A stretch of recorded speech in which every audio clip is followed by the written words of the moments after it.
Hello बच्चों, स्वागत है आप सभी का आपके अपने YouTube चैनल कैम गुरु अकेडमी में। तो पिछली क्लास में अपने चैप्टर नंबर 10 जो है जैव रसायन, उसके इंट्रोडक्शन किया था और खाद्य परीक्षकों के बारे में बात किया था। और अगर आपको इसकी PDF डाउनलोड करनी है तो हमारे टेलीग्राम चैनल से, और इसी तरह के एजुकेशन कंटेंट के लिए हमें फेसबुक और इंस्टाग्राम पर भी जरूर फॉलो करें। तो शुरू करते हैं आज की क्लास।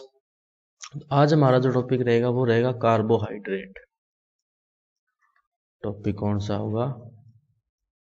कार्बोहाइड्रेट। अब कार्बोहाइड्रेट क्या होते हैं, ध्यान रखना कि ऐसे यौगिक जो कार्बन प्लस हाइड्रेट, हाइड्रेट यानी कि जल से मिलकर बने होते हैं, वो क्या होते हैं? कार्बोहाइड्रेट होते हैं।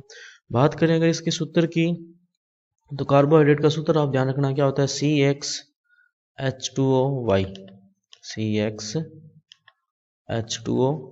ये क्या होता है? इसका सामान्य सूत्र होता है कार्बोहाइड्रेट का। एक बात ध्यान रखना कि शुरुआत में नाम दिया गया था कार्बोहाइड्रेट, लेकिन बाद में कार्बोहाइड्रेट को नाम जो है वो कुछ सेट नहीं बैठ रहा था, क्योंकि कार्बोहाइड्रेट नाम तो दिया गया था सूत्र के आधार पे, जैसे बहुत सारे सूत्र होते हैं इसके आधार पे, जैसे C6H10O5, इसी तरह C6H12O6। इस तरह के कई सारे कार्बोहाइड्रेट है जिसमें इस सूत्र का पालन हो रहा था, लेकिन कुछ यौगिक ऐसे भी आ रहे थे जो इस सूत्र के जैसे तो दिख रहे थे पर वास्तव में ऐसे यौगिक वो नहीं थे। एग्जाम्पल के लिए जैसे मैंने लिखा CH3COOH, इसको अगर आप लिखने जाओगे तो इसको ऐसे लिख सकते हो आप C2H2O की ट्वाइस। तो ये भी इसी रूप का बन रहा है। इसीलिए क्या हुआ कि कार्बोहाइड्रेट की जगह एक नया वर्ड कॉइन किया गया, जिसको क्या बोला गया? सैकेराइड। क्या बोला गया? सैकेराइड बोला गया। बाकी आपको ये ध्यान में रखने की जरूरत नहीं है, बस ये ध्यान रखना है कार्बोहाइड्रेट होते क्या है। ये ऐसे यौगिक जो कार्बन और जल से मिलकर बने होते हैं, और सामान्य सूत्र इसका ध्यान रखना CxH2O। उसके बाद में नेक्स्ट आते हैं अपने सैकेराइड पे। तो सैकेराइड के देखो 3 प्रकार के होते हैं। सैकेराइड होते हैं वो 3 प्रकार के होते हैं। ये कह लो आपकी कार्बोहाइड्रेट जो है वो 3 प्रकार के होते हैं। कौन कौन से होते हैं वो 3 प्रकार, वो देखते हैं अपने। तो कार्बोहाइड्रेट जो है, जैसे कि मैंने बताया, कार्बोहाइड्रेट को सैकेराइड बोला गया था, लेकिन कार्बोहाइड्रेट में भी 3 प्रकार के सैकेराइड थे। एक था मोनोसैकेराइड। क्या था? मोनोसैकेराइड। दूसरा इसके अंदर जो आया वो आया ओलिगोसैकेराइड। कौन सा आया? ओलिगोसैकेराइड। और थर्ड जो इसके अंदर आया वो आया पॉलीसैकेराइड। क्या आया? पॉलीसैकेराइड। अब मोनोसैकेराइड क्या होते हैं? जिसमें शर्करा का एक ही अणु होता है, या ये कह सकते हैं कि ऐसे कार्बोहाइड्रेट जिनको और ज़्यादा सरल शर्करा में नहीं तोड़ा जा सकता। ओलिगोसैकेराइड में क्या होते हैं? 2 से 10 शर्करा के अणु होते हैं। और पॉलीसैकेराइड में क्या होते हैं? 10 से ज़्यादा शर्करा के अणु उपस्थित होते हैं। यानी कि अगर मोनोसैकेराइड का जल अपघटन करवाते हैं तो एक ही शर्करा का अणु बनता है, मतलब वो सरलतम शर्करा है, उससे ज़्यादा और अपने शर्करा का अणु नहीं बना सकते। ओलिगोसैकेराइड क्या होते हैं कि ऐसे कार्बोहाइड्रेट जिसका जल अपघटन कराने पर 2 से लेकर 10 तक मोनोसैकेराइड प्राप्त हो सकते हैं, या शर्करा प्राप्त हो सकती है। 2 से 10 मोनोसैकेराइड प्राप्त हो सकते हैं। उसके बाद में आते हैं पॉलीसैकेराइड। पॉलीसैकेराइड में भी यही कि अगर इसका जल अपघटन करवाएंगे तो 10 से ज़्यादा मोनोसैकेराइड या शर्करा के अणु प्राप्त होंगे। अब अपने बात करते हैं मोनोसैकेराइड की। इसकी बात करते हैं मोनोसैकेराइड की। तो मोनोसैकेराइड मैंने बता दिया अभी, ऐसे अणु इसका जल अपघटन करवाने पर एक ही शर्करा का अणु बनता है, या एक ही मोनोसैकेराइड बनता है। तो शुरुआत करते हैं सबसे पहले मोनोसैकेराइड में। देखना कई तरह के होते हैं। मोनोसैकेराइड में आता है सबसे पहला ट्राइओस। क्या आता है? ट्राइओस। ट्राइओस कौन सा? जिसमें 3 कार्बन होते हैं। अभी ऐसा मोनोसैकेराइड जिसमें 3 कार्बन हो। उसके बाद में अगला जो इसमें आता है वो आता है टेट्रोस, जिसमें 4 कार्बन होते हैं। फिर आता है पेंटोस, जिसमें 5 कार्बन होते हैं। और फिर आता है हेक्सोस, एक्सोस जिसमें कितने कार्बन होते हैं 6। और ट्राइओस की परिभाषा पूछी जाए तो क्या लिखेंगे कि ऐसे मोनोसेकेराइड जिसमें 3 कार्बन हो। टेट्रोस की परिभाषा क्या लिखेंगे, 4 कार्बन वाला मोनोसेकेराइड। पेंटोस की परिभाषा क्या लिखेंगे, 5 कार्बन वाला मोनोसेकेराइड। और एक्सोस की परिभाषा क्या लिखेंगे, 6 कार्बन वाला मोनोसेकेराइड। अब बात करते हैं इनके एग्जाम्पल्स की। तो 3 कार्बन वाले जो मोनोसेकेराइड है उसका एग्जाम्पल ध्यान रखना।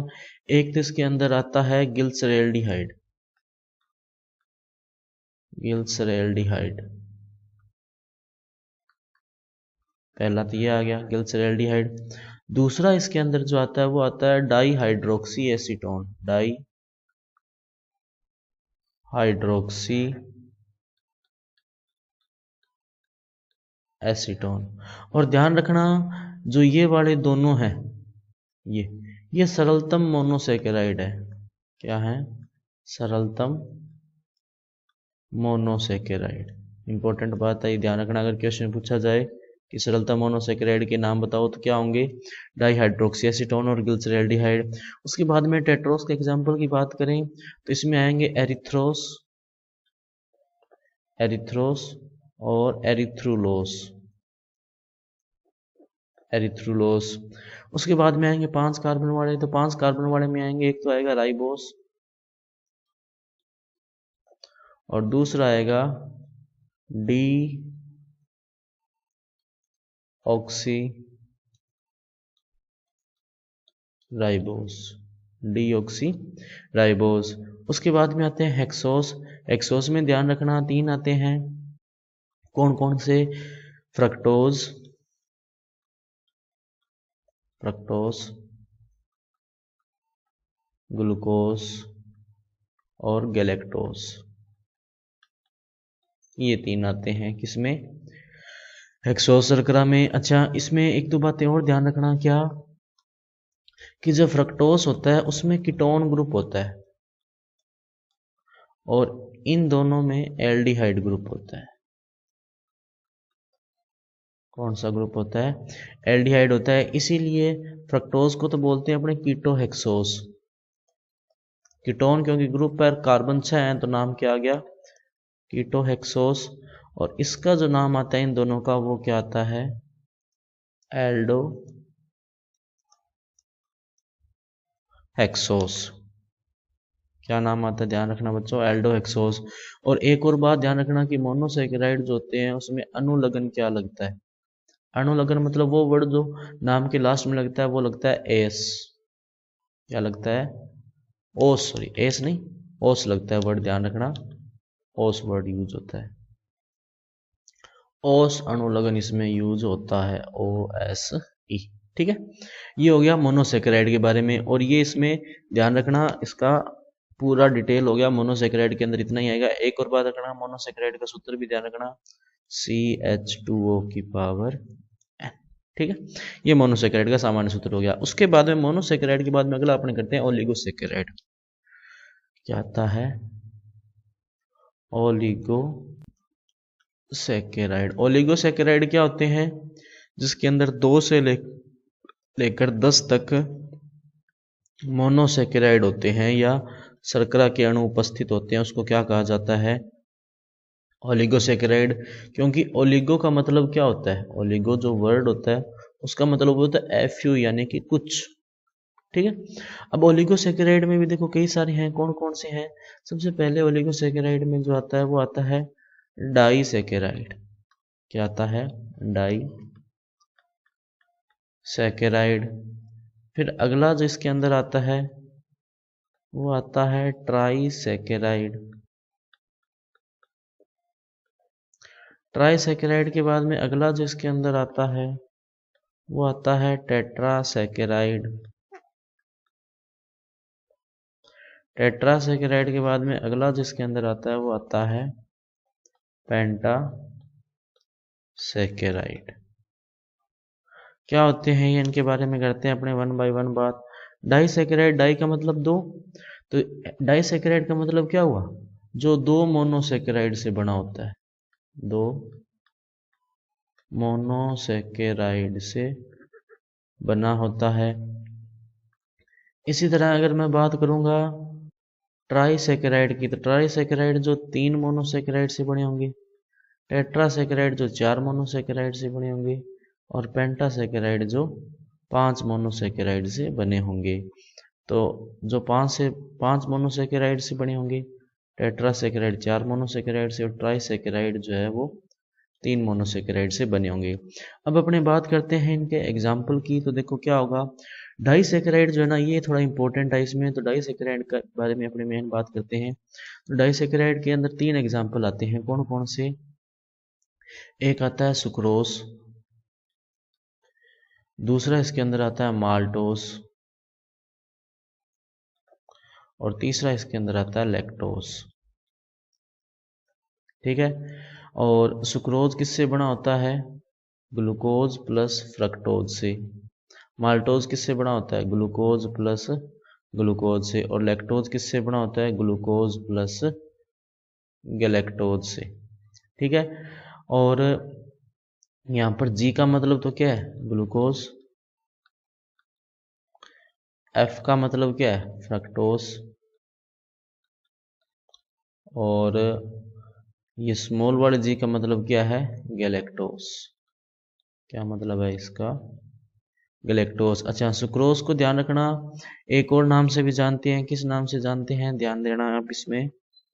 सुक्रोज को जानते हैं किस नाम से? इक्ष्यु शर्करा या प्रतीप शर्करा के नाम से। और लैक्टोज को किस नाम से जानते हैं? ध्यान रखना, दुग्ध शर्करा के नाम से। क्यों? क्योंकि दूध में पाई जाती है।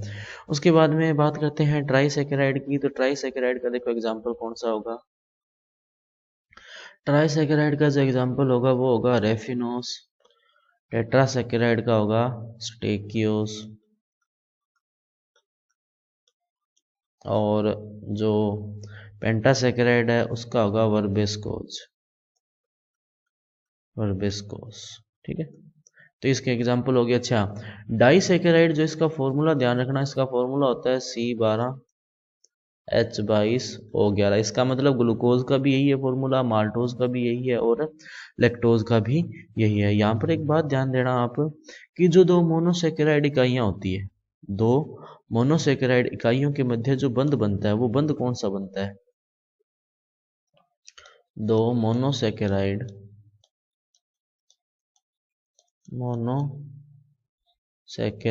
के मध्य बंध जो बनता है वो कौन सा बनता है? ध्यान रखना, ग्लाइकोसिडिक बंध। कौन सा बनता है? ग्लाइकोसिडिक बंध बनता है। तो ये अपना कंप्लीट क्या हो गया? ओलिगोसेकेराइड। फिर बात करते हैं अपने पॉलीसेकेराइड की।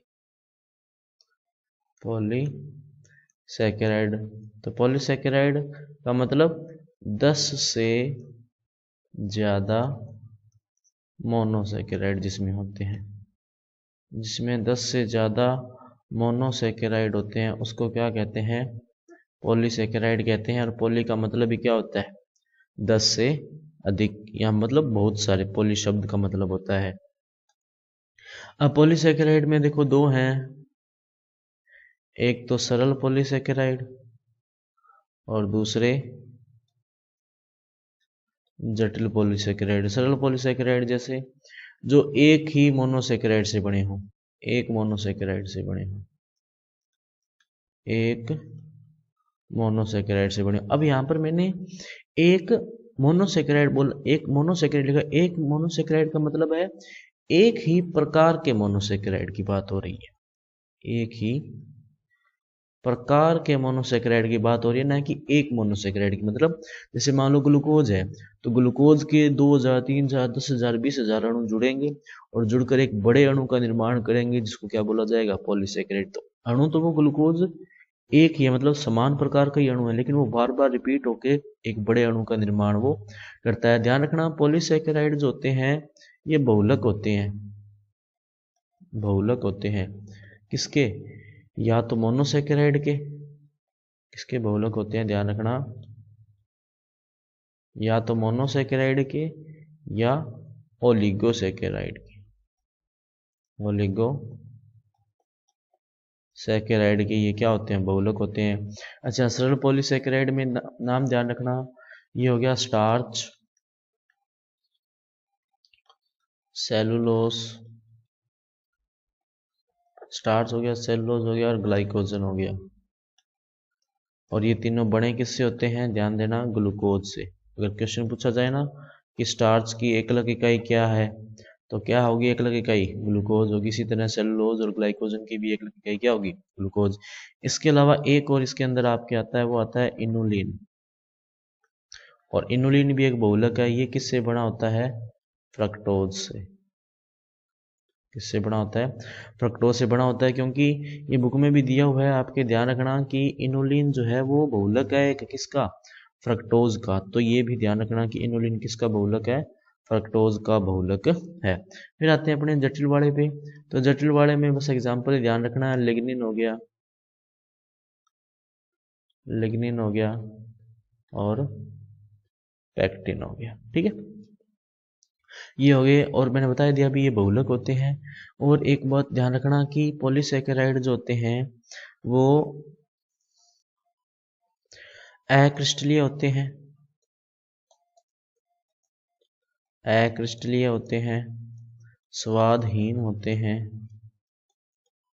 अक्रिस्टलीय होते हैं, स्वादहीन होते हैं और जल में अविलेय होते हैं, जल में अविलेय होते हैं। इसीलिए पॉलीसैकेराइड को क्या कहा जाता है, अशर्करा कहा जाता है। ये इंपॉर्टेंट बात है, ध्यान रखना कि पॉलीसैकेराइड को अशर्करा क्यों कहते हैं, क्योंकि ये एक्चुअली होते हैं, स्वादहीन होते हैं और जल में क्या होते हैं, अविलेय होते हैं। इसीलिए इनको क्या कहा जाता है, अशर्करा कहा जाता है।